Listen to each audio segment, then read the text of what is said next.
Good morning, Dog Nation. I am Brandon Adams, and this is DawgNation Daily, the daily podcast for Georgia Bulldogs fans, presented by Breda Pest Management. We're glad to have you with us here today. Fun show for us. There are some very weird things happening in Alabama right now. We're going to try to talk about that. There are some good things happening for Mecole Hardman. We'll give him another shout-out on the program here today, and we'll get in deep with everything happening at UGA. Mike Griffith stops by to be a part of the program there as well. There's also some new news related to the college football playoff and things like that. We're trying to sift through all of that and do our best to make sense of it. We're fully loaded, and we are very, very happy to have you with us for it. So what do you say we get it started? It's DawgNation Daily, the daily podcast for Georgia Bulldogs fans, presented by Breda Pest Management, and it begins right now.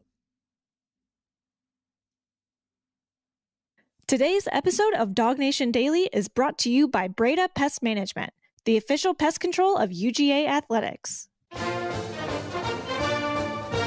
Presented by DawgNation.com, this is DawgNation Daily, the daily podcast for Georgia Bulldogs fans. Here's your host, Brandon Adams. So you kind of know the drill. You know where we are in the college football calendar, or the football calendar in general. The season, in a lot of ways, never feels as far away as it does right now. We're just post-Super Bowl. We're still a little ways away from the start of spring practice. We're kind of in the true winter of our offseason here. Now, we believe that there's always college football stuff to talk about. We love that. That's why we do the show each and every day. It cannot be DawgNation Daily unless you do it each and every day, and that is, of course, what we are all about here. But it does give you the freedom sometimes to sort of stretch your legs and sort of do some things that in a different time of year you perhaps would not have the time to be able to do. And so that is what we're going to do today.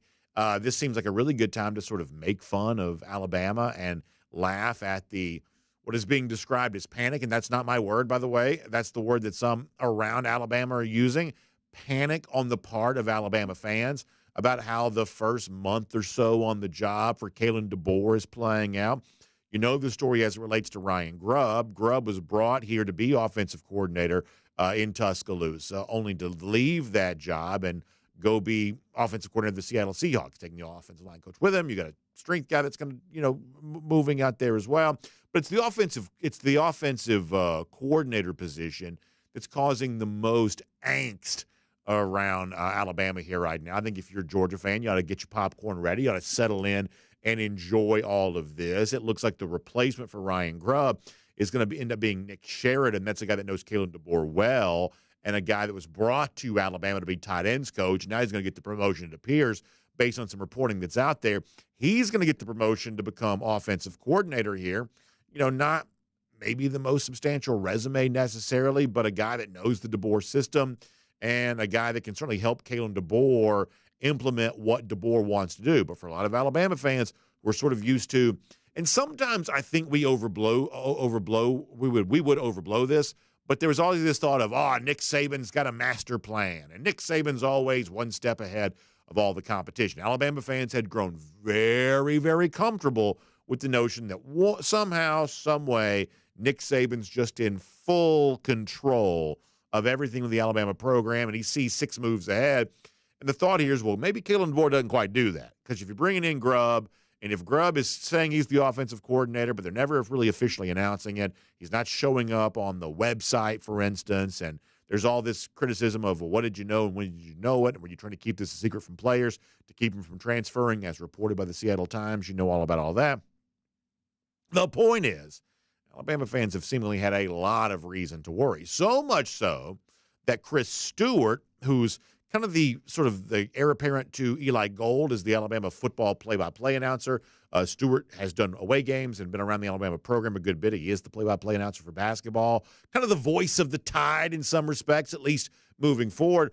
He goes on an Alabama podcast and tries to calm down these, as they are being described, panicking Alabama fans.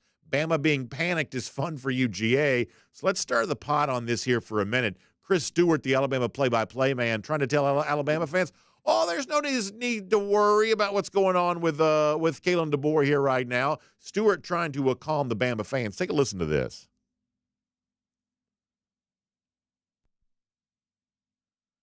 You don't know if it's a problem or not until it becomes one.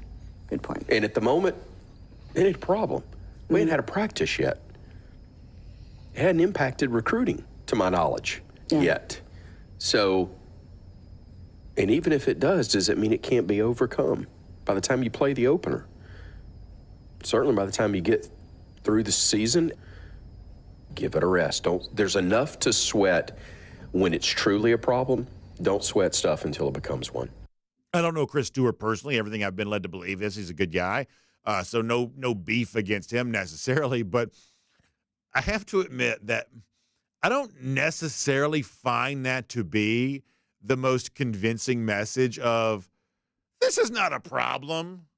And even if it is a problem, it's only a small problem, or as far as I know, there's a lot of caveating there. There's a lot of I think an intentional attempt to limit some of that.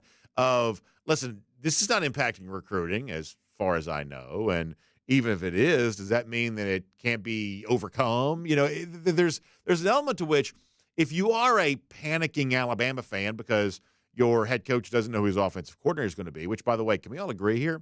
It's a pretty important position. The idea of your offensive play caller. I mean, the sort of late stage of Nick Saban's career was probably saved by his offensive coordinators. Lane Kiffin came on and kind of reinvigorated the program at a time in which Nick Saban was trying very hard to hold on to his old dusty ways. Lane Kiffin kind of came in and sort of breathed new life into the program. Steve Sarkisian in 2020 took advantage of kind of a pandemic year in which teams weren't practicing, weren't playing very much defense, and they were able to create this, very, very explosive offense, and they went on to win a national championship.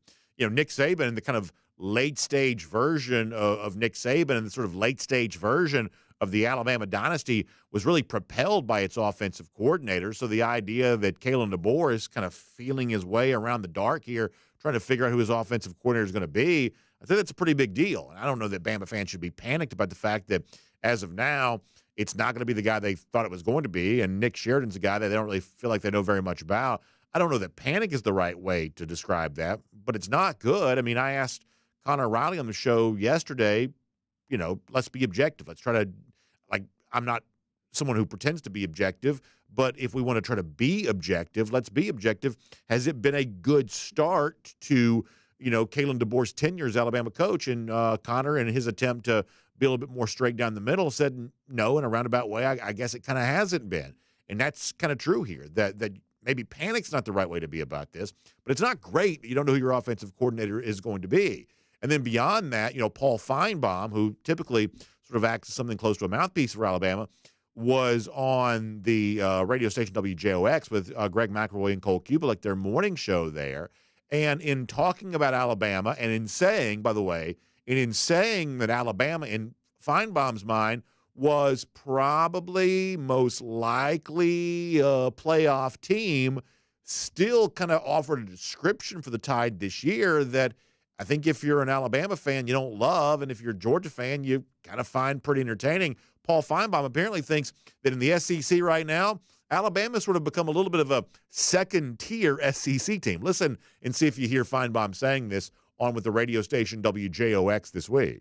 I'm not sure I could go much more than that because I think the SEC, and that's not really how we're going to do it, but I see them at least behind Georgia and Texas, and I think they're in the next group. They're in the next group with a couple of schools like Ole Miss and Missouri. I think they would probably be my next school, but I might have had a little more confidence in that a couple of days ago without knowing what the OC situation is.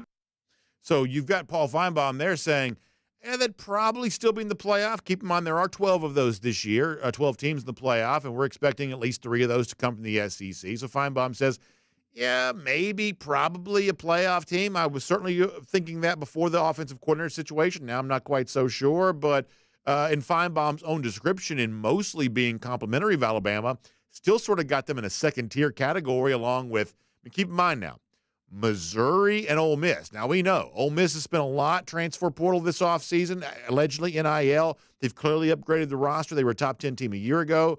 Missouri sort of had its own kind of zero-calorie version of that there as well. So both Missouri and Ole Miss are, trying to get better, and we would say based on preseason projections, they've succeeded in doing so. So it's not necessarily a criticism to say in the same category of Missouri and Ole Miss, 2 teams that were essentially top 10 a year ago. But imagine the ears of an Alabama fan hearing that.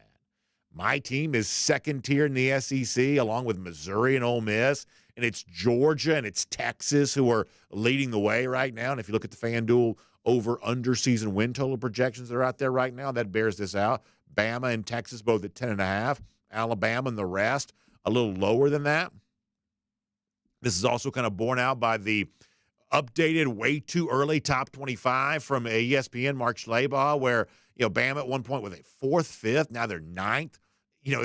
No games have been played. That's one thing Chris Stewart said. Hey, nobody's playing a game here. Nobody's even practicing yet. But for now, the perception of Alabama is plummeting even in the way too early top 25s. And fans are panicking so much so that their voices are having to step up and kind of calm the crowd, almost like Leslie Nielsen in was the movie Naked Gun. Nothing to see here, and all the explosions taking place in the background. Sort of feels like, there's some of that going on. Finebaum calling them second tier in the SEC, along with Missouri and Ole Miss. I promise you that's not the neighborhood the Tide fans want to live in. So here's the takeaway from a Georgia perspective on this, and obviously we're being UGA-centric. This is just sort of funny. It's fun. I like watching Bama fans panic. I like the new Bama coach not really knowing who his offensive coordinator is and not getting first choice and all that. Of course, I revel in that. So that's a pretty fun thing. But beyond that, there's also this. Pressure may be the wrong word here, but opportunity bordering on obligation. That may be what this creates for UGA, that, Georgia didn't need Nick Saban to retire in order to win a national championship. Georgia was already able to do that. Georgia got that done. But with Nick Saban no longer being here, there clearly is an opportunity in place, an opportunity to go out and be, the very best program that you can be and take advantage of the turmoil provided by Nick Saban's retirement and by Kalen DeBoer stepping in and all of the weirdness that seems to create. That the bottom line is, while it is entertaining to watch Alabama fans maybe panicking and to see the recalibration of expectation for the Crimson Tide here, there's also an opportunity for Georgia to take full advantage of that, not just in the 2024 season, but by creating some permanent distance between itself and the Crimson Tide. And the work on getting that done begins as soon as this season. My name's Brandon Adams, and this is DawgNation Daily, the daily podcast for Georgia Bulldogs fans, presented today by Breda Pest Management. We are happy to have you with us no matter how you get to us today, live on video, 10 a.m. across all platforms. Of course, we begin even earlier than that, 1st and 15, DawgNation.com, and on the DawgNation app at 9:45. We love doing the show there on video. We're on the radio every single day, Athens Sports Radio 960 The Ref, podcasts wherever you find them, across every podcast platform. Just really, really good stuff, and glad to have you no matter which platform you choose to use. We're just happy to have you as a part of our show today. Also, we really appreciate our friends at Breda Pest Management who make it all possible. The official pest control provider of UGA Athletics. That means the same pest control company taking good care of Sanford Stadium, taking good care of Stegman Coliseum. By the way, you got a softball going now. You got the Diamond Dogs beginning this weekend, taking care of Foley Field, all of those athletic venues. That is what our friends at Breda Pest Management are all about. They take great care of them, and they want to take great care of you too. But as I tell you a lot, this is more than just the prestige of saying, hey, my termite company is the same one taking care of UGA, the same one that's recognized as the official pest control provider of UGA. This is more, UGA Athletics. This is more than just that. This is a business that's been in place since 1975, multi-generation reputation of great service across our market area, and they want to put that history and that lineage and that heritage to work for you by saving you money when you make the switch. So I want you to go to the website. It's bredapest.com. That's BREDA, bredapest.com.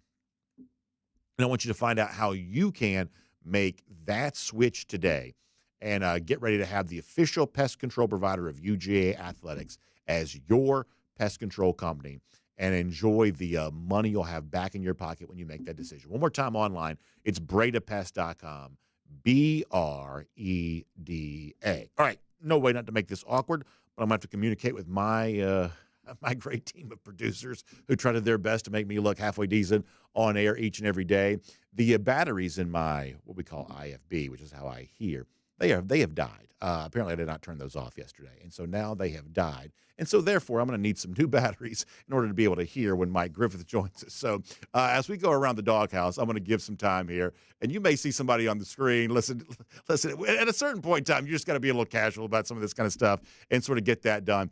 But I do want to do this. There is some really good stuff as it involves Mecole Hardman out there. So let me do that around the doghouse. We'll get my batteries changed out. We'll get ready to welcome in Mike Griffith here in a moment. Obviously, we had a great time on Monday celebrating the fact that Mecole Hardman caught the game-winning touchdown, and now the spoils of victory are coming his way. We'll show you this on the screen here. Hardman getting the game ball. He had put out on Twitter yesterday that he had received it, and then he shared it later on to say, what a beauty. And, man, that is a beauty. We used to do a Falcons show years ago, and I would work with Chuck Smith, great guy. Now he's the outside linebackers coach with the Baltimore Ravens. I can now hear myself again. Boy, that sounds great. So I appreciate our team helping me out with all of that. But the point is, work with Chuck, and Chuck would bring in some of the game balls that he would get. In the NFL, they give you the game ball. You get a chance to hold on to that. And this is the Super Bowl game ball right here with the logo on it. They call that the Duke. That's the nickname for the ball the NFL uses. And Hardman's got that in his possession. Can you imagine how good that's going to look in a trophy case there? We obviously love seeing Mecole get his just due and all that. It's also been interesting to me to watch the chatter that has ensued post-Super Bowl about the overtime rules and the allegations that the San Francisco 49ers didn't quite understand them. That's why they took possession to begin that overtime. It seems like they made some staff moves in response to the fact that they appear to have not handled those overtime rules correctly, thinking that if they scored a touchdown on the opening drive, which, to be totally honest with you, that's what I thought. A lot of y'all know I am not an NFL obsessive. So I was under the assumption that if the 49ers had scored a touchdown, the game was over. They were going to win. They would have won the Super Bowl. That's what I thought the overtime rule was. I don't pretend to be some sort of genius. I'm clearly not. And so, there was confusion there for that. I was massively confused. And listen, maybe I'm easy to confuse. I was massively confused at the end of the overtime, the one that Kansas City eventually scored on, the one that Mecole got the game-winning catch and the game ball now in his possession for that. I was massively confused about why Kansas City wasn't in a bigger hurry than they were. I was under the assumption that the clock came to an end and you'd have to kick again for the second overtime. Now, maybe I should have known better than that, but I didn't. The point is I do think the NFL could have done a little bit better job here. I know they've recently changed the overtime rules, and they even kind of changed them a little bit for the playoffs, obviously. I feel like some of the confusion around this, even the confusion involving the teams that are playing, I know Hardman had to kind of fire back because when he said he sort of blacked out, people took that to mean that he didn't know that the game was over. Hardman says that wasn't the case. He was just sort of overcome by the experience of it, and he couldn't really feel anything because of how incredible of an experience that was. But the point is, one of the biggest conversations post-Super Bowl has been the lack of understanding of exactly what the overtime rules were. And I think the NFL could have done a little bit better job on that. Now, it's obviously the 49ers' job to know for sure what's going on here, but I do believe they could have probably done a little bit better job with that. Either way, Chiefs get the win.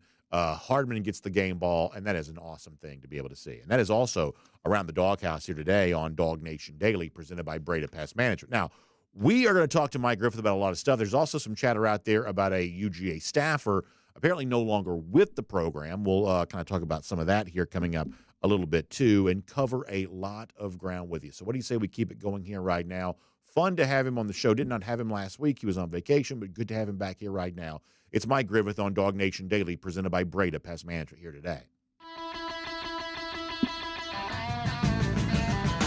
From Athens and across the SEC or wherever the recruiting trail may lead, here's a DawgNation.com insider. Mike, I want to talk to you about everything that's going on with UGA, including Mecole Hardman. We just kind of touched on that, the sort of weirdness at Alabama, how that impacts Georgia. We were having some fun with that a moment ago, too. But late breaking, just as our show's beginning today, I believe it was Anthony Dasher, UGA Sports, who had this first. Sounds like Scott Cochran is no longer with the Georgia program. Cochran had the title, I guess, of special teams coordinator, but he was no longer an on-field coach. We obviously know that Cochran was, dealing with a little bit of personal stuff, and has talked openly about his battle with substance abuse. And it seems like, based on some messages that he's put out over the years, that has gone well for him. He celebrates some milestones, and we've celebrated those with him when that's happened. But it's also an issue, Mike, that when he stepped away, Georgia reconfigured its coaching staff. It didn't have an on-field special teams coach anymore. Teams are free to kind of organize their assistant coaches however they want. Georgia chose to split up its defensive back responsibilities, cornerback, safeties, because there are so many of them on the field at any given time. And so, therefore, perhaps there's no role for Cochran on the field anymore. I don't know that's what's happening here, but for a guy who's been in kind of that analyst role for a bit, perhaps just looking for the next phase of his professional life. Either way, it certainly appears that Scott Cochran, who was brought to Georgia with some fanfare because he left Alabama, no longer with the Georgia program, reportedly. Any response to any of this? Yeah, I mean, it's a little bit surprising. It'd be great if there was an explanation, but there's not. And so you really don't want to speculate, especially when you look at Coach Cochran's history, health. You mentioned, family. But yeah, I mean, it's hard to hide it. I mean, Georgia's a big time program under the microscope. It was somewhat, I don't want to say it was a controversial hire, but it was talked about quite a bit. This was a guy that Nick Saban wouldn't promote into an on-field spot, and Kirby Smart gave him that chance. Unfortunately, it didn't work out. That did open the door for Will Muschamp to get elevated, and I thought Coach Muschamp did a great job. And it appeared that Coach Cochran was able to get his personal life in order. That part was publicized, as you said. Invited a level of scrutiny. It is a public position. If you're going to be a coach at Georgia, you're going to be a public figure, and therefore, people are going to have a window into your life and have an interest in your life because you influence so many. I don't know the details of this. I hesitate to speculate. But unfortunately, I'd say this was a hire that ultimately didn't work out. Yeah, and I know a lot of people who love, or I shouldn't say a lot of people, I know some people who certainly love Scott Cochran because of the time they spent around him. This is a guy who's had a big influence in a lot of people's lives. But I will say this about Georgia, is that I think it's pretty telling that for as successful of a strength coach as Cochran was at Alabama, you never really heard much of a cry from fans of, well, let's make him strength coach at Georgia because Scott Sinclair is doing such a good job in that role. And when Scott Cochran, had to step away, and obviously some personal things there that caused that, the other Georgia assistant coaches in their own roles, their own responsibilities, were taking care of that business so well. There wasn't this, big cry of, well, you got to bring this guy back. I think a lot of Georgia fans really have grown to like Cochran a lot there as well. But the Georgia coaches have just been taking care of their business. Sometimes it could be as simple as that of in the numbers game of you can only have 10 on-field coaches. The guys that Georgia's employed, they're all doing really well. And the recruiting apparatus is functioning the way that it's supposed to. And, the development on the field is what it is. The strength and conditioning program, you can't nitpick that at all. Gosh, these guys all look like Adonises. That opportunity at Georgia, once the world had a chance to revolve a couple of times, just never was there again. Sometimes couldn't it be just as simple as that, perhaps? I don't know. I suppose it could be. Maybe. I mean, coaches make enough money that they can retire early. You don't really know. You know that Kirby was very loyal to Scott Cochran. Their friendship carried over from Alabama, where he had a significant impact.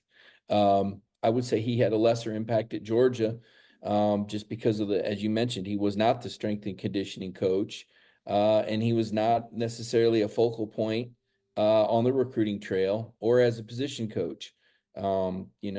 Again, I'm not privy to his personal life, so I don't want to speculate. But I will say that Kirby Smart showed a great deal of loyalty and provided a fantastic opportunity for Coach Cochran. And I know that everyone at Georgia, hopes and prays that, that this is a move that works out the best for him and his family. Talked about Mecole Hardman a moment ago, getting the game ball in his possession, obviously the game-winning touchdown. Nice to see, if you're a Georgia fan, former Georgia guys factoring so prominently in the Super Bowl there on Sunday, including Hardman now, I believe, 3 Super Bowl rings for him, really becoming a very prolific winner at the pro football level. Looked like the Super Bowl once again, Mike, pretty good commercial for UGA overall.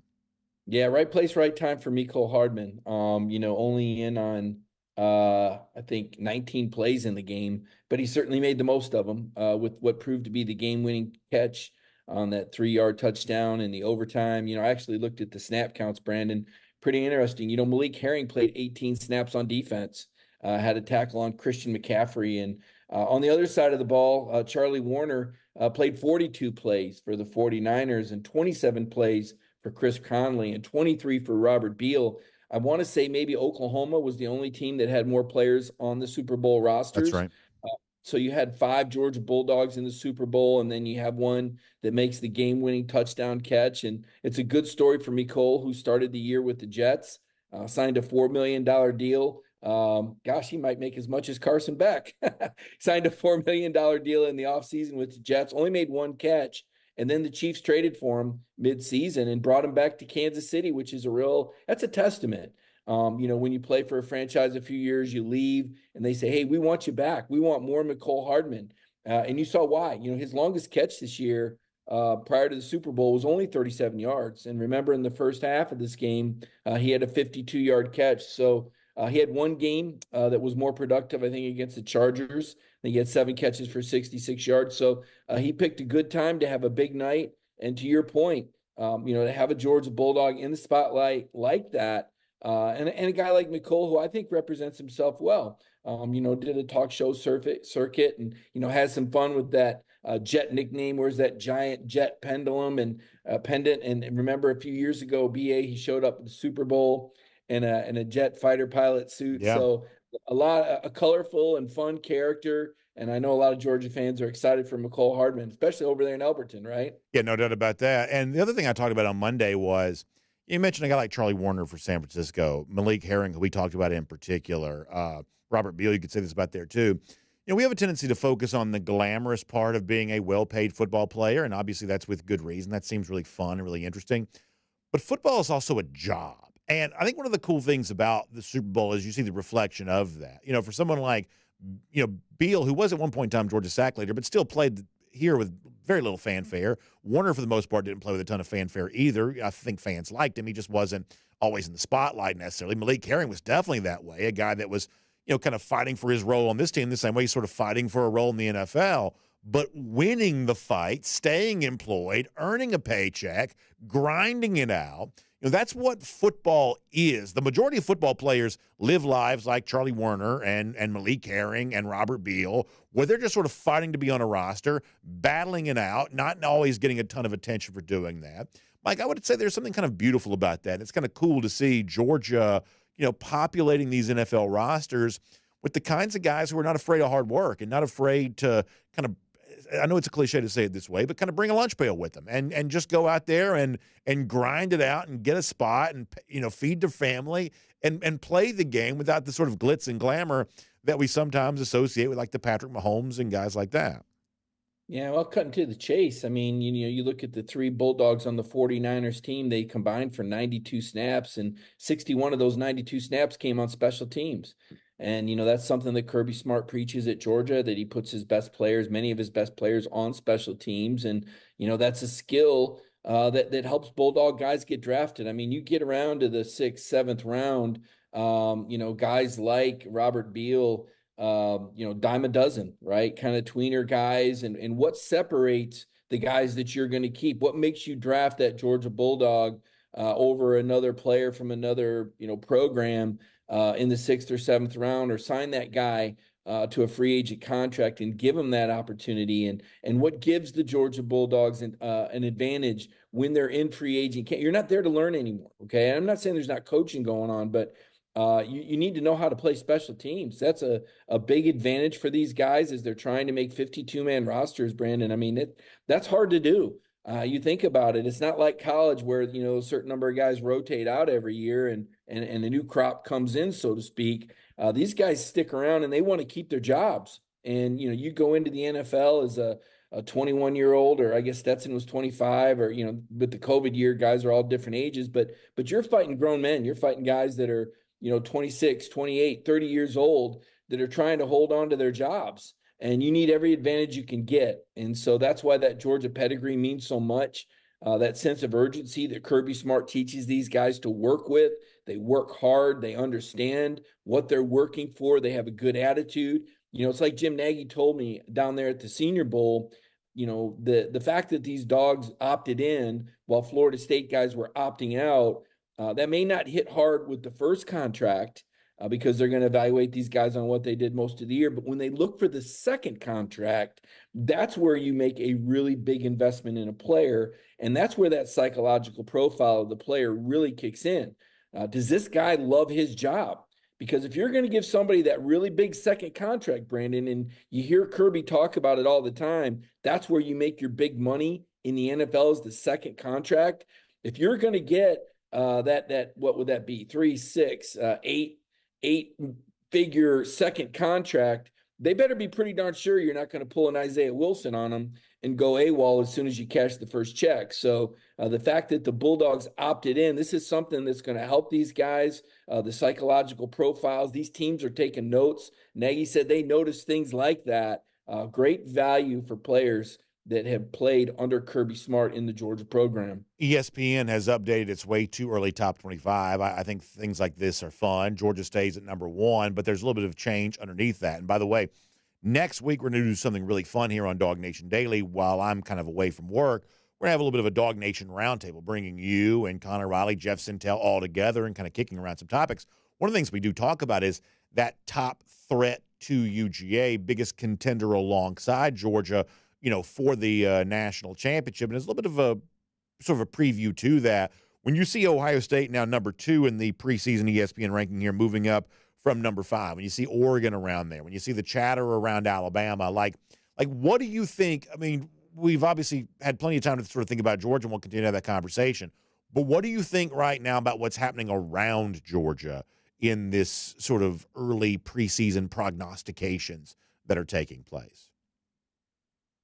Well, the expanded SEC first and foremost, and there's a trip to Texas that's going to be really challenging in the middle of October. It's going to be challenging for fans to travel to. I think it's going to be a challenging game for Georgia. Of course, they do play in Tuscaloosa as well, and they open the season with Clemson. So, at Ole Miss later in the year. It's a challenging schedule, Brandon. We saw how it wore Georgia down last year. I think the schedule cost Georgia a national championship last year. And it's ironic because at the beginning of the year, all anybody wanted to talk about was how easy Georgia's schedule was. But then you look down the stretch and they played a top 10 Missouri. And then they played an Ole Miss team that, I think beat Penn State in a bowl game. And then they played a Tennessee team that, really slaughtered Iowa. I mean, they played 3 straight top 25 teams. And then they played a Georgia Tech team that, as we know, was no pushover. That essentially had their playbook and had that stinger sharp on a bad weather night with some very favorable officiating. I mean, that was as difficult of a November schedule as anybody in the nation played, both in terms of the talent of the teams they played and the nature of the physical nature of it. Not to mention the last 2 games were also away games. So it was a little bit even more on those kids. We knew that Ladd and Brock Bowers weren't 100%. Well, maybe nobody is, but with those 2, it was particularly noticeable. And so they lost by 3 points. And, I dare say that maybe if they had a different November schedule, a little bit lighter, maybe they're not quite as worn down. I don't know what your perception was, Brandon, but that looked like a tired Georgia team against Alabama. They really looked like they lacked some zip. I mean, even Carson looked kind of weak. He underthrew Arian Smith on a ball where Arian was wide open. And if Carson puts it on the money, it's 7. Instead, they settle for 3. There were just some things that made Georgia look tired and off. And I think the schedule had a lot to do with that. And so I don't take that lightly. I think playing in the SEC is really hard. And I used to be an advocate for them to play 9 league games. I said, you know what? Yeah, I want to see that. That's better. But after seeing what happened to Georgia last year and the toll that November schedule took on them and how tired. They just looked a half a step off against Bama. They didn't look nearly as crisp or as effective as they did when they beat Ole Miss or when they beat Tennessee or when they dominated Florida State. That Georgia team looked fresh and crisp. The team we saw against Alabama looked slowed and a little beat up to me. And so I'm a little concerned about the SEC schedule, and I don't think it needs to go to 9 games. I think 8 is plenty, especially if Georgia's going to insist on playing an improved Georgia Tech team in the last game of the year. I think those Jackets are going to leave some bruises and leave a mark. Even if Georgia dominates them on the scoreboard, it's a rivalry game. I don't like that game there. I've told you that before. I think it's a dangerous game in terms of the physicality and the way Tech seems to play chippy, hurt guys, beat them up a little bit. So I'm a little concerned. That's what I see when I look at Georgia's schedule. And now we're talking about a 12-team playoff. So on the one hand, you say, well, you've got a little bit more of a margin for error to get into the playoff, and that's true. But if you're not one of the championship teams in your league, you've got an extra playoff game. And that's even more wear and tear on you. So to me, I think the wear and tear of being an SEC team, even while I think Georgia is the number 1 team going in, I think Ohio State or Oregon actually have an easier path because I don't think the Big Ten is as physical week in and week out as the SEC is. And I think that could be a factor come the 12-team playoff.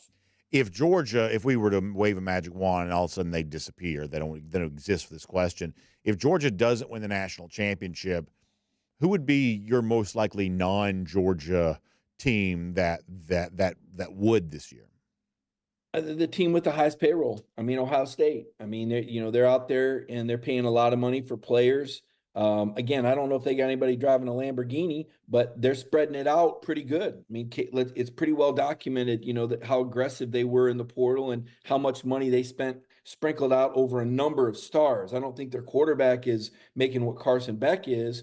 But I think if you look at their roster, they added the Ole Miss running back, right? I think they added a Kansas State quarterback, Will Howard. They added, Caleb Downs, maybe outbid Georgia, for that. And you wonder, that's where the whole, back contract kind of makes me wonder, like, well, what if you put a little bit more money into Downs and a little bit less into Carson? And would Carson have still, that's where the management of the money, and that's what we don't know, Brandon. We don't know.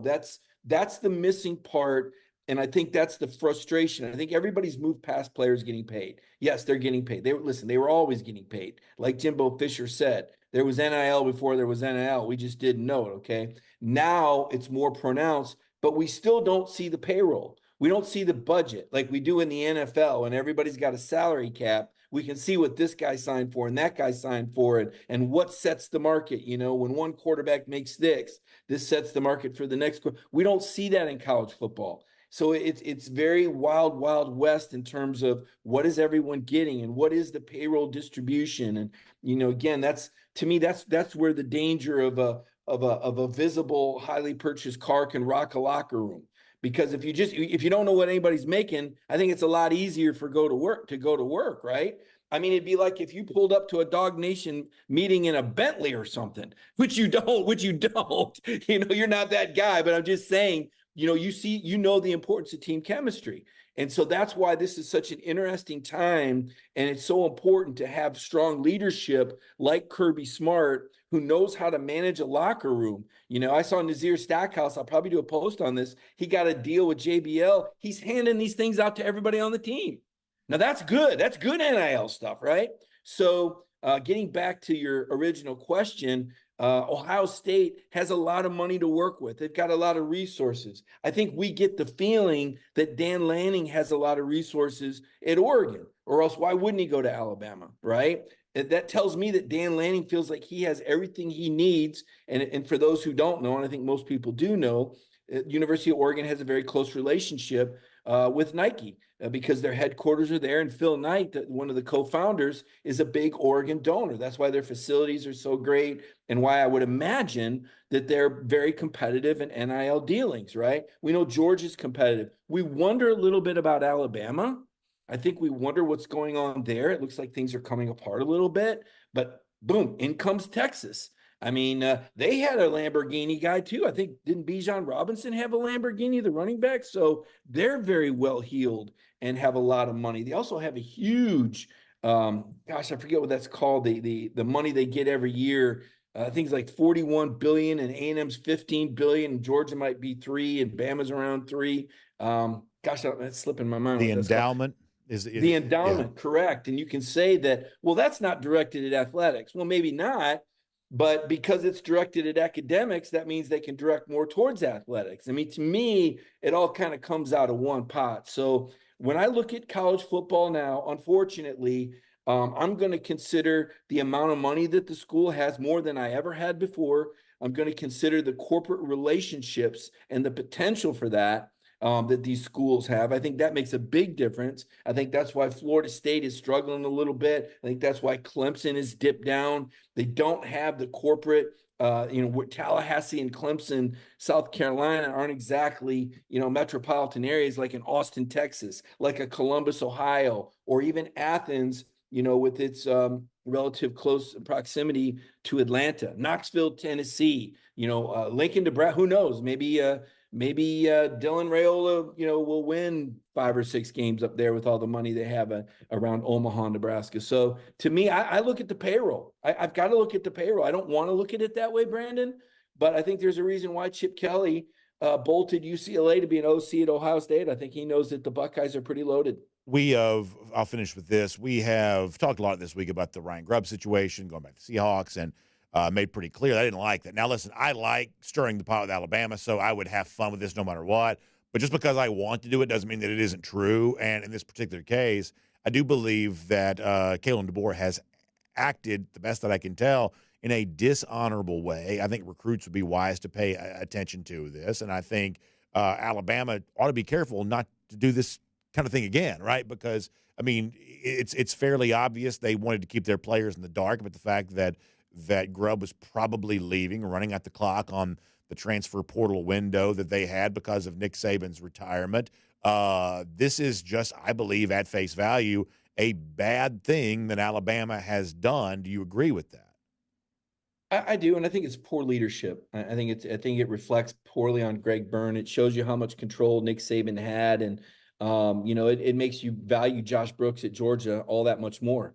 It's like a good AD. You don't really notice them if they're doing their job. You only notice them when things fall apart. And, to me, it shows, what a poor job Greg Byrne did evaluating the Kalen DeBoer as a potential candidate. The guy can't keep his staff.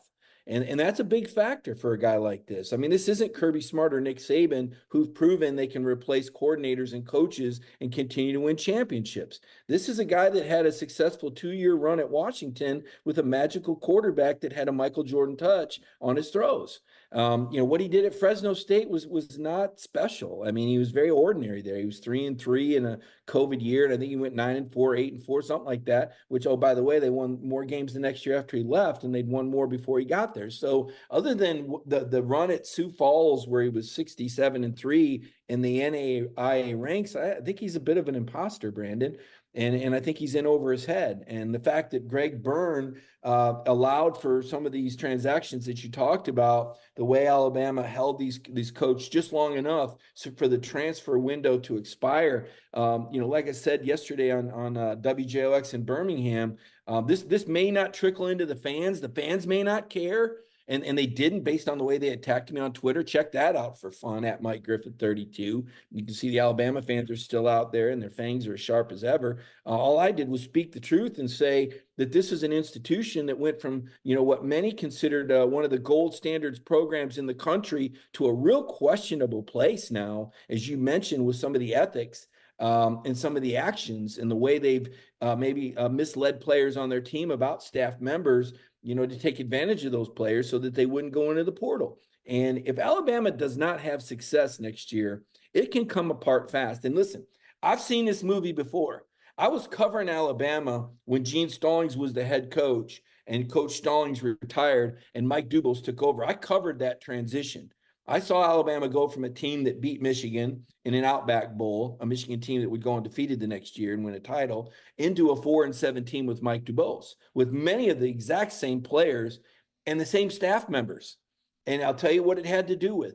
It had to do with the lack of harmony on the staff. Believe it or not, story for another day. They hired Bruce Arians, right? Future NFL Coach of the Year. Well, let me tell you, when they hired Bruce Arians, that staff did not like it, and they did not cooperate. And Alabama went from a bowl team and a championship contender under Gene Stallings to a 4-7 team with many of the same players, including future NFL MVP Sean Alexander and future Outland Trophy and College Football Hall of Famer Chris Samuels. There was a lot of NFL talent. But when the staff is not harmonious and people don't like one another, that bad things can happen quickly. So, I know that one of the things we're going to talk about next week, and I can't wait to see what everybody says, is that Alabama over-under. I think I've given you a few hints on which direction I'm leaning. Mike, thank you for being on the show today. And as you said, we'll have a lot of you on the program next week, which I certainly appreciate your time for. And we'll look forward, of course, having you back here on DawgNation Daily again very soon there as well. All right. Thanks, Brandon. Appreciate it, man. Yes, sir.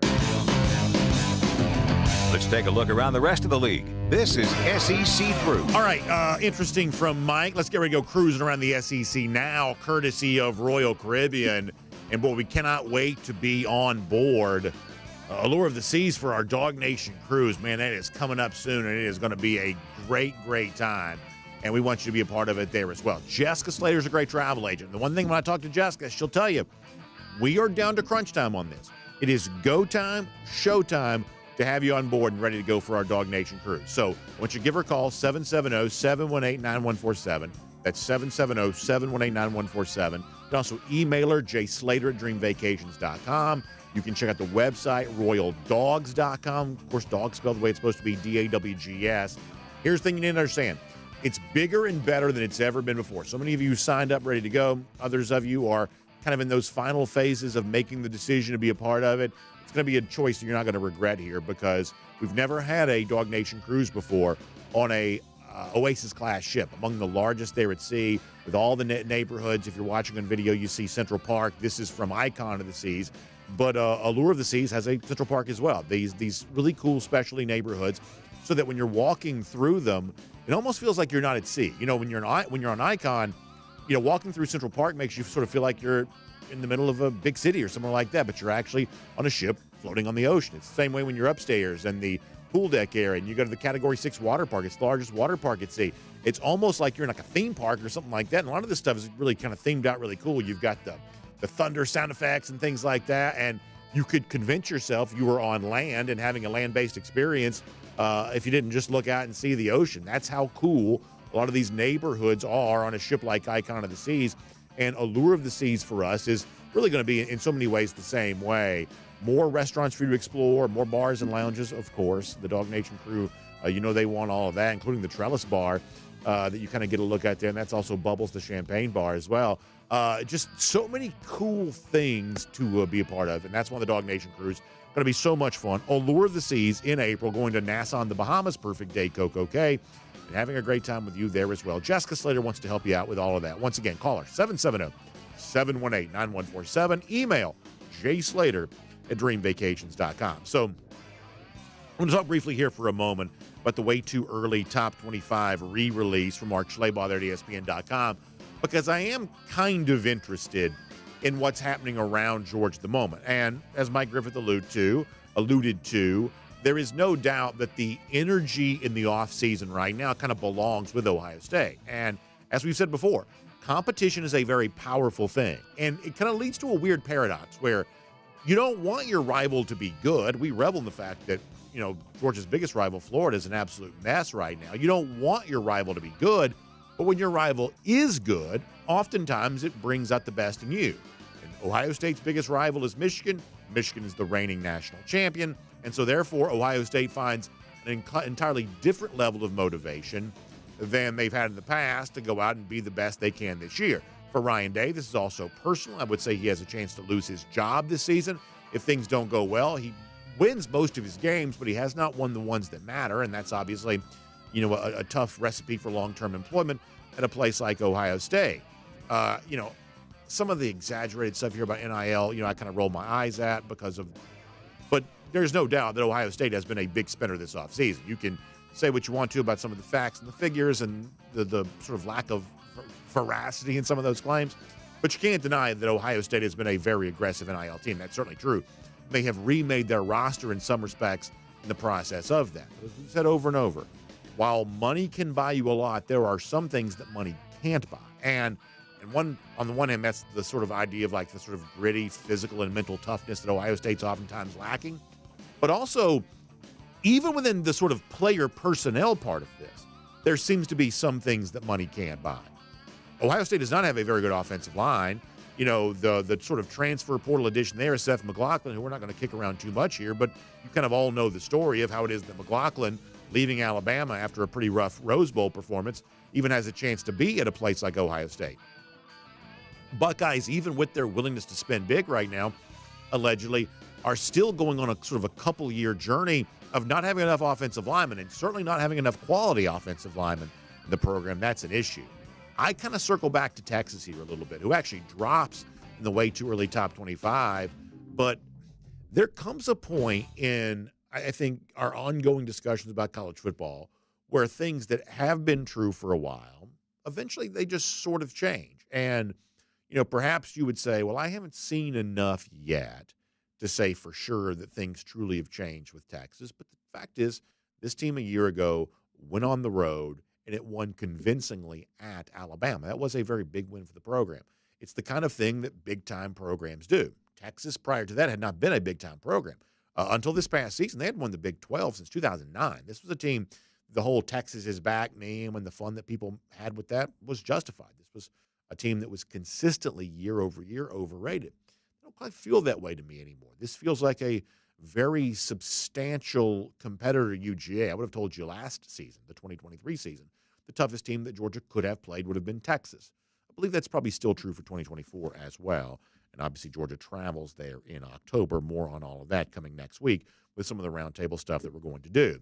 Interesting announcement from ESPN yesterday about an extension for the college football playoff and like $1.7 billion in total, I think. It's 100-something million per game, I guess they're going to pay for the right to televise this. ESPN also has a chance, this is getting into the weeds, to sort of sublet some of these games off to other networks if they want to, but ESPN gets a chance to control the contract.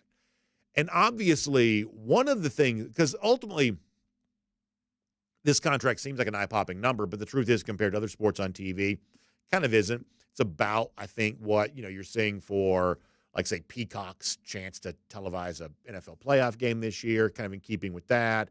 If anything, you can make case that ESPN perhaps could have ponied up a little bit more money for the exclusivity here on the college football playoff. The number could have been even higher than it was. So this itself is a huge number reflecting the value of college football on television, but it's not sort of way out of bounds for what people sort of expected from a deal like this. But one of the things that it is going to do is sort of further push that conversation of why is it the sport does things the way that it does? We do live in a player compensation age. We didn't used to, at least above the table, but we do now. And yet the system would say this money can't be used to pay players. That money needs to come from boosters instead.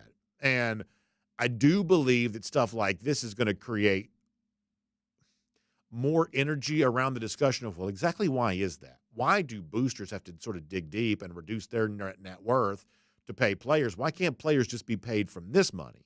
I do think questions like that are going to be asked a little bit more. But the one thing I would caution on this, we talked about this as it related to the Orange Bowl. The Orange Bowl had however many players opting out from, Florida State, yet the game still had 10 million viewers. This idea that, well, it's the players who generate all this revenue for college football. That's why, the TV contract's worth nearly $2 billion. Well, the players sat out the Orange Bowl. They literally didn't show up to work, and nobody noticed. So I would say that their overall leverage in terms of, if you want me to play in the bowl game, you need to pay me. I'd say that's somewhat reduced, based on the actual results of what the TV ratings ended up being. And in terms of the discussion of, well, who is it that actually generates all this value to make the TV games worth what they're worth? This is where I think the conversation gets really tricky. Ultimately, college football is an institution, a very lucrative, very valuable institution that is viewed as, important is the wrong word. Important is too soft of a word. It's viewed as so extraordinarily important by so many people, and nobody really knows why that is. America is the only place that even has anything like this. There is nothing in any other country in the world that sort of feels like college athletics. It is a uniquely American thing. And as we said before, it's also one of those things that sort of sits at its own lunch table by itself. It's not full-fledged professional sports. People don't seem to want that. At least a lot of people don't seem to want that. It's also not the sort of old-school amateur sports, the way you think of, like, say, the U.S. Amateur Golf Tournament or Bobby Jones or something along those lines. It's not quite that either. There's just too much money for that to be true. But it's its own thing. To try to make it all amateur or all professional is just sort of not quite what it is. It's sort of its own thing, and it's still incredibly popular. And in the way we go about figuring out how do you compensate the players for their participation in something that this popular, I do think it's important to be careful not to destroy the institution that is viewed as so valuable, because if you pick at it too much, you can break it to the point where you no longer know how to put it back together. That is a possible thing that could happen. There's also some talk here as it relates to the college football playoff about the format changing. It seems like that's going to happen, going from what was supposed to be what they call a 6-6 model. 6 teams get automatic bids, 6 teams get at large. The absence of the Pac-12 certainly seems like we're moving to the 5-7, 5 automatic bids, 7 at larges. Also, it seems like there's a lot of push. Ross Dellinger's got more reporting on this. SEC and Big Ten want a greater share of the revenue. I think the SEC is touting the number right now. They've had like 40% of the playoff teams over the course of the last 10 years, but like a far smaller portion of the overall revenue. So there's going to be more discussion about, changes there on that. That causes my eyes to sort of gloss over a little bit, but that's a discussion that is coming. And then Tennessee was in court yesterday as well. Once again, sort of fighting for that injunction. I think is an injunction. Is that the right word? I'm not a lawyer. They're essentially trying to slow down the NCAA's ability to investigate Tennessee for things that are essentially legal. Now, this is one of those deals where I like seeing Tennessee be in trouble. I think that's kind of funny. But, boy, it becomes really, really hard to understand, like, why the NCAA is choosing to make such a big deal out of something that's essentially all just legal now. So the whole thing is pretty strange, and Tennessee's continuing its fight there on that in court. And we will make that cruising around the SEC courtesy of Royal Caribbean. And before we wrap up here today, let me give a shout-out to our friends at the Finnish Long Drink. Valentine's tonight. Hey, no better way to take care of that special someone in your life. Instead of giving them the little heart candies, things like that, give them what they really want. Instead of a box of candy, give them a case of the Finnish Long Drink. All the different varieties, let them choose the one that's right for them. How about the Long Drink Cranberry? It's sort of reddish color, kind of reminds you of a little bit of a Valentine heart. That might be the way to go here tonight. Or the Long Drink Strong, 8.5% alcohol by volume. Maybe that's what you need to really get the Valentine night going. Who am I to judge on that? Long Drink Zero, no carbs, no sugar. Long Drink Traditional. Listen, if you're like me, you're sort of a classic guy. You sort of, old school in some respects. Take it back to the original, the one that started it all, the Long Drink Traditional, the blue can, the grapefruit flavor, the gin kick. I promise you, that's going to make for a wonderful Valentine's night for you with your special someone. So try it and see, and come back and tell me how right I was. Happy Valentine's to all of you. Enjoy the Finnish Long Drink as you were enjoying a date night tonight or anything else. And, of course, you can find out more at thelongdrink.com. Once again, that is thelongdrink.com for a lot more on that. And a couple of golden shoes to wrap us up here today. We'll show the first one on the screen. And I will confess something here for a moment, that I'm not always great at, promotion. I'm a little bit of a carnival barker, but I don't always promote myself very much for whatever reason. And so some of you are always really kind to share the show, and I really appreciate that, including Stephen Weinreich, who has been doing this for years. Stephen's truly a great guy that he's willing to do this here. Shared the show yesterday on X, saying another great show brought to you by Brandon Adams. Stephen, I tell you, I just appreciate that so much. And to all of you who do your own version of that, thank you very much. We've never really been too out there in terms of, click like or give us a review. We probably should. I'm not saying that's a bad thing to do. But some of you are just kind enough to do that for us, even without us asking. And so, Stephen, I really, really appreciate all of that. And speaking of the Finnish Long Drink, how about a golden shoe going out to Dina Pruitt there on that? Because a lot of folks have been hearing about this peach-flavored version of the Finnish Long Drink, and it's been so popular, not always easy to find. So Dina writes in to say, I guess I have to take back all those times I called you a liar. She's talking to me. Because most recently, today, because I have found that peach flavor of the Finnish Long Drink. It does exist, and it's in Bethlehem, Georgia, no less. So Dina found it right there in Bethlehem, Georgia, the peach-flavored version of the finished long drink. How great does that case look right there? And she does give us a hashtag golden shoe in the process. So, Dina, we'll give you a golden shoe. And more importantly, we're glad you found that peach-flavored version of the finished long drink. Now, on the other hand, lousy, stinking Gators right now, they've got nothing to toast. They've got nothing to be happy about. It's been, how about this, 1,194 days since they've beaten Georgia. That is misery they must wallow in each and every day. And if that doesn't put a little bit of a smile on your face, I don't quite know what to tell you. That is our Gatorator Updater. Thank all of you for being here today. We'll see you back here tomorrow. DawgNation Daily, presented by Breda Pest Management. And on video, time now for the R.S. Andrews Cool Down. R.S. Andrews, when you turn to for your air conditioning, heating, plumbing, electric needs. They show up on time. They do the work that's promised for the price is promised. That is what R.S. Andrews is all about. So let me give you some thanks to some of our colleagues here for a moment, because yesterday we had one of these long marathon days around here. Next week I'm going to be away from work.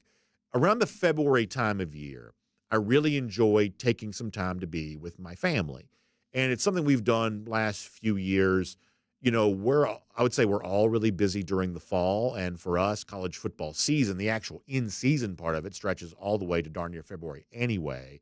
So I really don't like to be gone at all from work, as little as possible anyway, but certainly during the fall, throughout the recruiting time of year, as Dan Mullen would call it, and the transfer portal time of year, we just really feel like it's our job, our duty, our obligation to be here as much as we can. Now, Christmas Day, we're going to be gone, things like that, but we really put a really long stretch of being here on our post, on that wall, as Colonel Jessup would say. We just try to be here and do all of that. But when you get to February, you know, kids get a little bit of time off of school. Things are, you know, a little bit of a different. We're not quite in such a war footing anymore in terms of just the pace of the news cycle. There's always things going on, but the pace does slow down at least just a little bit. And so it gives me the freedom to sort of step away from work for a little bit. So that's something in February I've always enjoyed doing for a few days. We're going to do that again next week, but really wanted to do something fun and special with the show while I was gone. And so Mike and Jeff and Connor are going to kind of come together. We're going to do a roundtable series of shows on Tuesday, Wednesday, Thursday next week. I think they're really going to be good and entertaining. It's going to be a lot different than a normal DawgNation Daily, but I wanted to be different in this particular respect. Jay and Kaylee were also here yesterday, working really hard to help us get all that recorded. Just a long day. I'm asking a lot from my colleagues. I don't have I don't have limitless self-esteem, to be completely honest with you. So it's always hard for me to sort of ask people to kind of come in and do something like that for a really long period of time. But yesterday, boy, they gave a lot to us. Jay and Kaylee behind the scenes, Jeff, Connor, and Mike, in front of the camera here a little bit. So I think it's going to be a good stretch of shows next week here. And so that is what's going on there on that. So thank you. Really a heartfelt thank you to all of them for doing that. All right, let us get some of your comments here. And, once again, we're not going to go crazy long today, but we will have some fun here. I'm going to go to YouTube first and see what's going on over there, and we'll see how all of it goes. Let us see. Jonathan Aaron says, you mean you don't roll up to work in your Rolls Royce, or do you save that for going on all the cruises? Yeah, I only drive the Rolls Royce to the cruise port. It's really important, I think, to sort of arrive in style at the cruise port. So my personal Rolls Royce, I only drive to cruises. I will say that if I was ever going to get an obnoxious car, like an obnoxiously nice car, I believe the Rolls Royce is the most you have left reality. And I don't know there's any car. And every now and then, the thing about Atlanta is you drive around Atlanta, you're going to see some cars now. And every now and then I do see a Rolls Royce. I mean, for those of you that don't live in the Atlanta area that watch our show, I mean, you see some, what they call them, whips. You see some whips around these streets sometimes. And I'll see a Rolls Royce every now and then.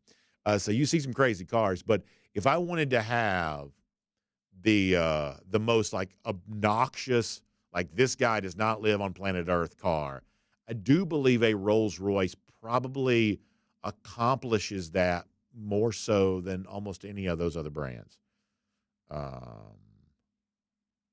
Georgia on tap. Thank you for weighing in on this, Georgia, who says, He loves the updater in the off season. He says the Gator Hater countdown is fun when it gets closer, maybe when it gets within 100 days.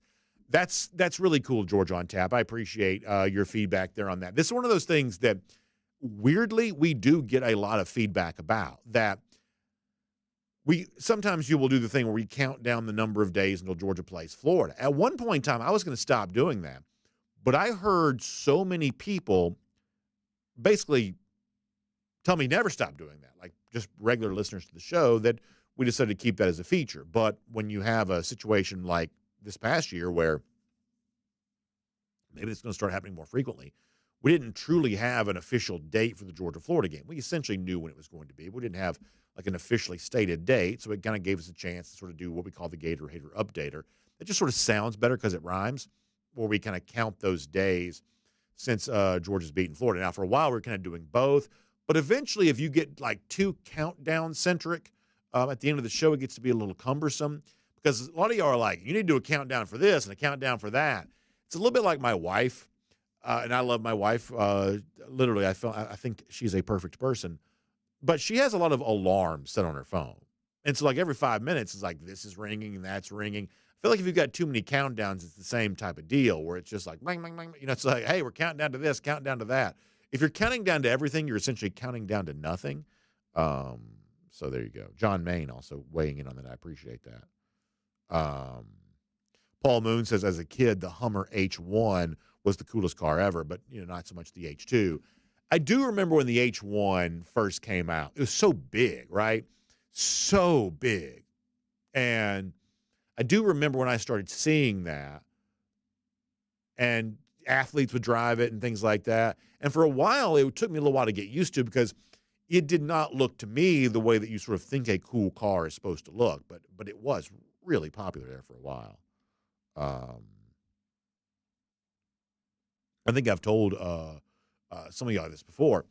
It's like when I was younger, I drove what I thought was kind of a nice car, spent too much money on it, big car payment, things like that. But somewhere along the way, you know, you just sort of became a little bit of a different type of mentality. You know, I don't know if you watch like Dave Ramsey or something like that. I think Ramsey's famous line is that the paid off mortgage is now the replacement status symbol for whatever fancy car might be out there. I'd love to have a fancy car one of these days. I hope to have one again. But, you know, I'm more interested in paying off a mortgage than I am having a fancy car, I guess, here right now. And listen, I love nice vehicles. I love people who sell nice vehicles. People have a right, like, you know, because that's the thing is, like, some people try to make nice cars into something immoral.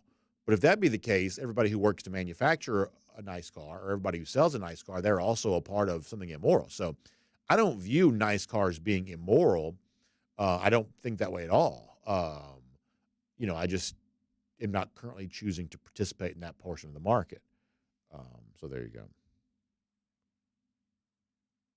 Jonathan Aaron says, or are you upset about DeBoer not having a Southern accent when he was introduced at Bama? I mean, listen, I know this probably says something unpleasant about me to some of you, and I totally get that. But I do think SEC coaches should sound like the SEC. I do. And if you look at the ones who, you know, well, I guess with the exception of Urban Meyer, that have, you know, kind of flamed out, oftentimes you'll hear a little bit of that sort of unmistakable nasally sound that kind of comes from somewhere north of the Mason-Dixon.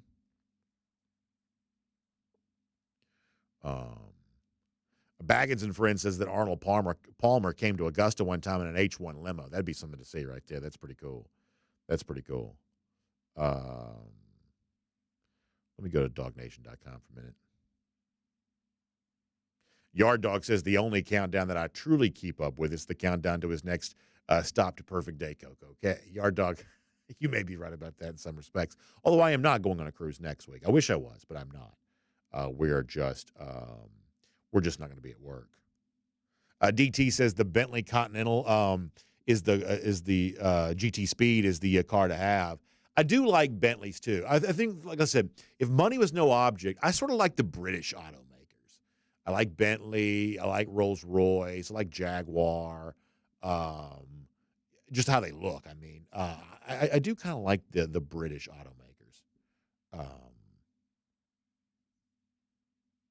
Charles Womack on the subject of being tired in the SEC championship game. Yeah, the one thing I can't say, though, is, like, I'm not going to say, Georgia played too tough of a schedule in November. Like, how easy does the schedule need to be? I mean, Georgia didn't play anybody in September or October. The idea that somehow the November schedule was so impossibly tough, therefore Georgia was excusably, fatigued in the SEC championship. Listen, I can't buy into that. I can't. I mean, how easy does the schedule need to be? And the idea that, with all due respect, now I'm not going to get into it with Mike because I'm very thankful that he spent so much time with me yesterday. But the idea that somehow you need to avoid playing Tech because they're just too physical and chippy, I can't go there at all. But yeah. But I mean, obviously, Georgia had some guys get hurt. Like, that's bad luck. And we're not like Alabama and Ohio State. We're not going to make our whole personality being, sad about players getting injured. But, Georgia got hurt. Like, I think some of the reason why the schedule seems so tough in November in the eyes of some is because Brock Bowers just got re-injured. He got re-injured in the Tennessee game. I think it's fair to wonder, should Bowers been playing against Tennessee? I don't know. Maybe that's Monday morning quarterbacking. I don't find that to be too pleasant necessarily. All right. As far as how the schedule goes for this upcoming year, DT says, per the Schleybaugh top 25, Georgia's going to play number 4, number 6, number 9, and number 23 at neutral site number 16. Okay, so yeah, 4, 6, 9, 23, 16. Georgia playing all of those. It's a pretty tough schedule for sure. For sure. Scott Harris says, I don't want my team made up of mercenaries that only have interest in the NFL and money. Look at the Dogs and the pros now. They are still repping the G. There is something to that. And, I have acknowledged before that as long as you've got your really strong core, to me, the number is always about 15%. I think you can tolerate about 15% or less of your roster being sort of here for the wrong reasons. They're just here for the money, or they're just here for the fame. They're just here for, the mercenary style player.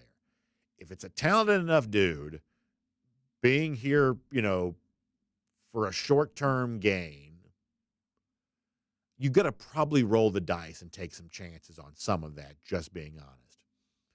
But it can only be about 13, 14, bumping up against 15% of your roster.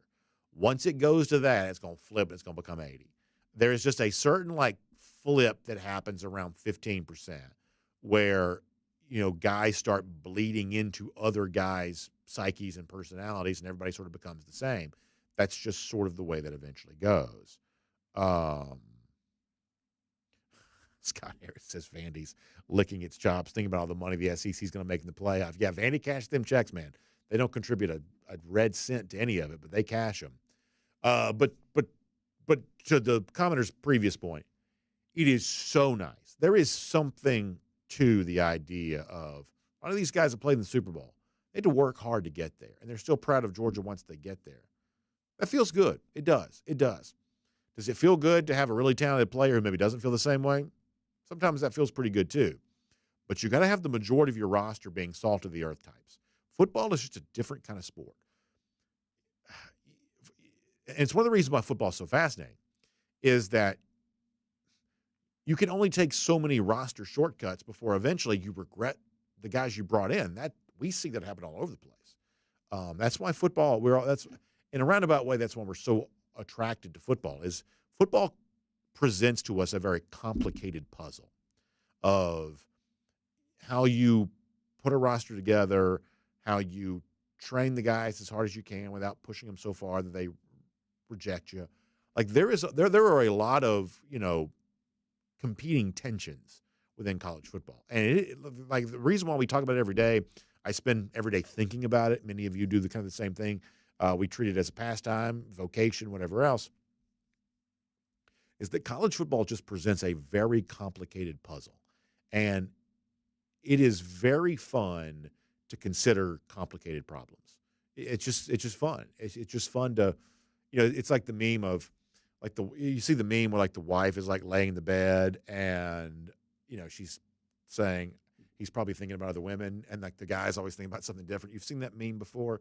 Like this is kind of the version of that, of like, trying to figure out how your team puts together a better roster, or should have chosen this player over that player, or how much should you value talent versus character, and like all of those things are just interesting tensions that sometimes are in conflict with each other, and solving those complicated puzzle pieces is just a part of football. I think it's really fun. I do. Let us see what else. Look at Facebook for a moment.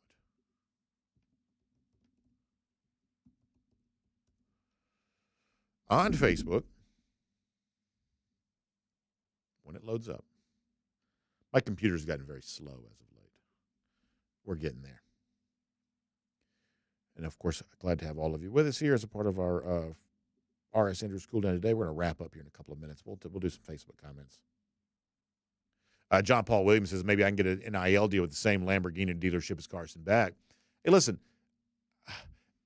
for car dealerships, stuff like this is actually a good deal. Now, we're assuming, I am personally assuming this is an endorsement because Carson Beck's not giving a social media post away for free. That's the assumption that I'm making.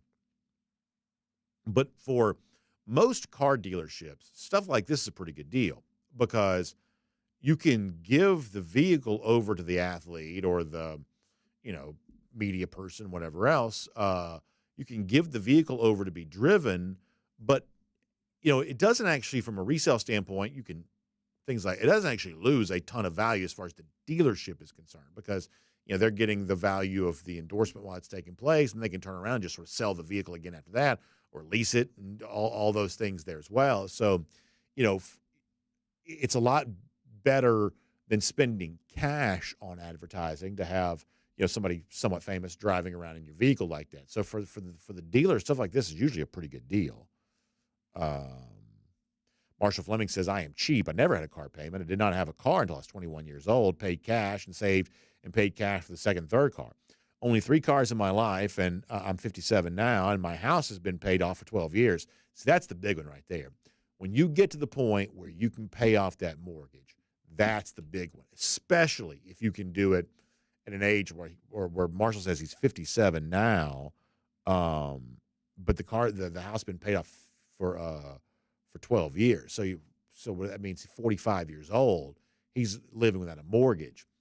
The kind of lifestyle that you can live, just I don't even mean like luxury goods, just the peace of mind of once that mortgage is paid, that is a big deal. Big deal. Mitchell Proctor asked an interesting question. And I meant to do this in the SEC there, and I just forgot. He says, when should we hear a final decision about the 8 versus 9 game SEC seasons? Would like to see 9, but Mike has a convincing argument for keeping it at 8. So I believe they're going to keep it at 8. That they don't have the votes to go to 9. They just don't. And they don't have the additional revenue coming in for going to 9.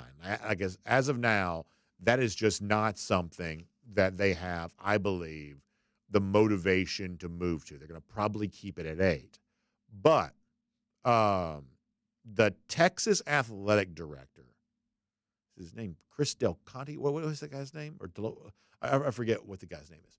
The Texas athletic director was just doing one of these like Q&As with fans or boosters or whatever the other day. And one of the questions that was asked was whether Texas was going to play Texas A&M every year. And he said yes, which means if that's true, then that means that because if you play the 8-game conference schedule, you are likely to only have one permanent opponent and everything else is going to rotate. That's what we've been led to believe is true. That if you have multiple permanent opponents, you have to go to a 9-game conference schedule in order to be able to do that. Because what the league wants is everybody playing at home and on the road against every team in the SEC over a 4-year period. That means Georgia would play Florida every year, but it probably wouldn't play Auburn every year. It won't play Tennessee every year. It won't play South Carolina every year. And these teams that's kind of played on a yearly basis, it won't be doing that anymore. It's the same thing for a program like Texas there as well. So if the Texas athletic director is saying they're going to play A&M every year. That means one of two things. Either the league maybe is considering going to 9, or they're not going to play Oklahoma every year. He also said he wanted to move the game to Thanksgiving, back to Thanksgiving again too. But the point is that was an interesting thing to come out of Texas, this thought that they will be playing A&M every year, like just essentially stating that, because, if they play the 8-game conference schedule, that won't be a very easy thing to do. So for now, that's what the chatter is that I have been under the assumption that they were going to eventually announce they're just sort of keeping it at 8 games. But the Texas athletic director statement this week at least gave me Matt Rukavina, who lives in Texas. Yeah, it's Chris Del Conte. There you go. The statement from the Texas AD this week at least gave me some reason to consider maybe not. Travis McCullough wishing a happy Valentine's Day as he steps out here today. Let's see what else. Keith Fold's going to be on our Dog Nation cruise. Keith, can't wait to see you. Al Chandler says locker room poison can kill a team. It absolutely can. But not being, as I said before, and I really do believe this is true, and I do believe this is how Georgia probably operates. Most successful teams do. You are going to take a little bit of a risk on some really talented guys. But as long as that's like one small corner of your locker room and the other 80 are, really good salt of the earth type dudes, then not only is there a chance that the sort of character issue guy doesn't harm you. Look, you are the sum total of the people you spend most of the time around.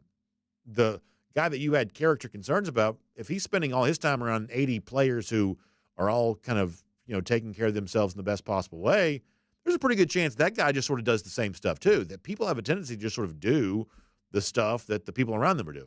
And so, sometimes you bring in the character guy who you took a risk on because he's got talent. All of a sudden, he's just swimming in the same direction as everybody else. But if you bring in like too many of those guys, once again, my line's about 15%. I think you can take a risk on about 13 or 14% of your roster, whatever that equals to in terms of total number of players. You can take a risk on about 13 or 14%. If you take a risk on a quarter, if 1 out of every 4 players in your roster has some sort of concern that raised some red flags during the recruiting process, then all of a sudden now guys that you used to think were good dudes, now they're being influenced by the bad apples. But that number is about 15%. You can handle about 15%. But if it's 16, 17%, pretty soon it's going to be 80. That number flips fast. Let me go back to YouTube here for a moment.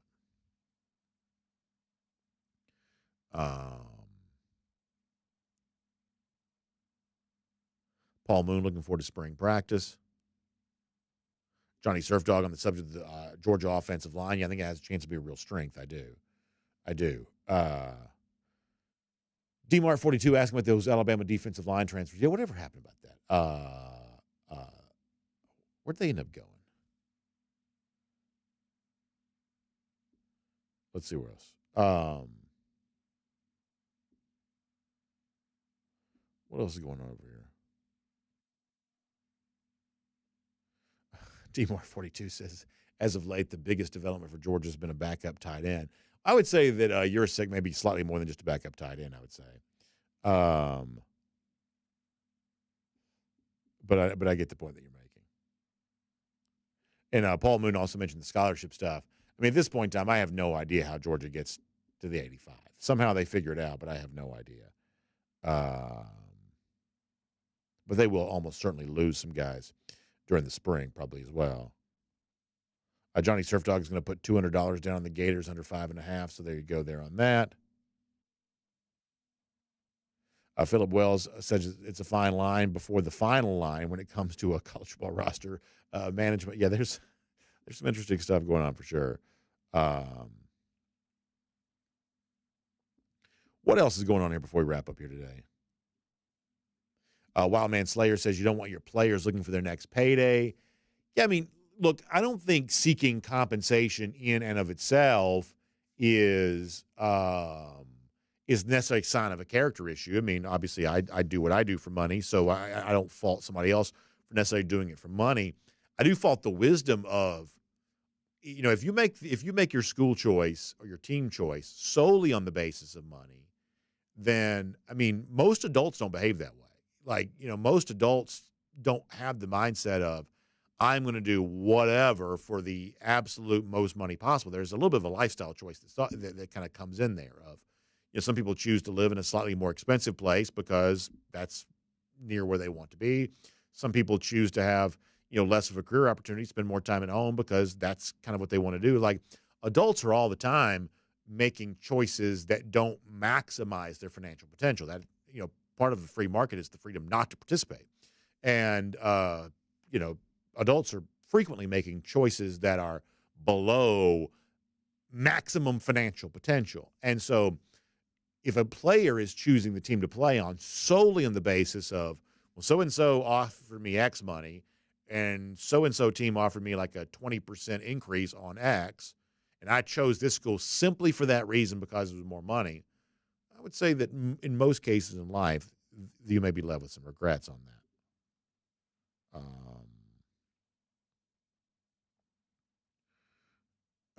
G. Gray says the Rolls-Royce Wrath two-door coupe is the best-looking car in the world. That would be the one for me. Yeah, there's just something about I take my son to some baseball stuff, and we go past one of those like really fancy dealerships, and like when you see like there's no car that just pops in the road like a Rolls-Royce. It's just bigger. It's sort of bigger. I love like the grill, the front, like the really impressive sort of Rolls-Royce style. I used to also like the Wind in the Willows when I was a kid. Like Mr. Toad used to drive around his Rolls-Royce. John Main says, should players have to take a financial planning course if they take an NIL deal, kind of like rookies have to do entering professional sports? Yeah, the NFL does try to offer some of that kind of stuff.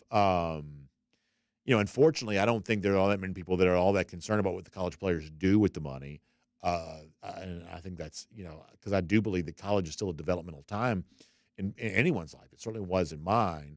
But as it stands right now, there doesn't seem to be a whole lot of interest in what the players actually do with the money. It's just, sort of funneling the money that seems to matter right now more than anything else, which I guess is everybody's prerogative here. All right, a couple more minutes, then we're going to go. Back on Facebook. Peter Wilson, thanks for the kind words. Matt Rufina says, I can't stay away from the swamp that is spew tube. So Matt making his feelings fully known here on all that.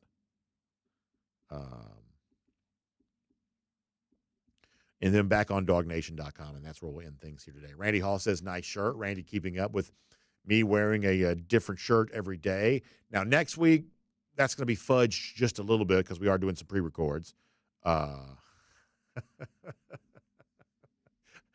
Yard Dog has a funny comment in here. But